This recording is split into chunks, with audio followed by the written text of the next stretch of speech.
سورۃ المائدہ کی جو پہلی آیت ہے جس کا تعلق میں جہاد سے، اس میں اللہ تعالیٰ نے جہاد کی حدود کو بیان فرمایا کہ وَلَا يَجْرِمَنَّكُمْ شَنَآنُ قَوْمٍ أَن صَدُّوكُمْ عَنِ الْمَسْجِدِ الْحَرَامِ أَن تَعْتَدُوا۔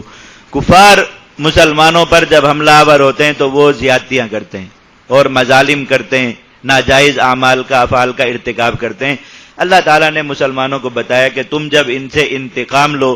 اور ان پر حملہ آور ہو، ان پر فتح حاصل کر لو، تو ایسے کام نہ کرو جو شرعاً جائز نہیں، اور اللہ تعالیٰ کی حدود سے اس میں تجاوز نہ کرو۔ ایسے لوگوں کو قتل کرو جو مقاتلین نہیں ہیں، ان کے گھروں کو تباہ و برباد کرو، ان کے عبادت خانوں کو تباہ و برباد کرو، ان کے کھیتوں کو آگ لگاؤ، ان کا مالی نقصان کرو۔ یہ سب چیزیں مسلمان کے لیے جائز نہیں ہیں کہ وہ یہ کہے کہ کفار نے بھی چونکہ یہ کام کیے تو ہم بھی یہ کام کریں، یا کفار کے مظالم کا نقشہ ذہن میں ہو تو اندر سے انسان کو غبار تو اٹھتے ہیں۔ لیکن اللہ تعالیٰ نے فرمایا کہ جب تم جہاد کرو اور کفار پر فتح حاصل کر لو تو پھر یہ زیادتیاں نہ کرو۔ یہ مسلمانوں کو اس وقت تعلیم دی گئی جب وہ فتح مکہ کے لیے جا رہے تھے، تو صحابہ کرام میں خاص طور پہ حضرات انصار میں بہت غم و غصہ تھا مشرکین مکہ کے بارے میں کہ نبی کریم صلی اللہ علیہ وسلم کو انہوں نے کس کس طرح سے ستایا۔ انصار کے بچے یہی باتیں سن سن کر جوان ہوئے کہ مشرکین مکہ نے نبی کریم صلی اللہ علیہ وسلم کو کیسا کیسا ستایا۔ تو اب یہی لوگ جا رہے تھے تو ان کے دلوں میں یہی جذبات مچل رہے تھے کہ ہم فلاں کو ایسے کریں گے اور فلاں کے ہاتھ پاؤں کاٹ دیں گے اور اس کے ساتھ یہ سلوک۔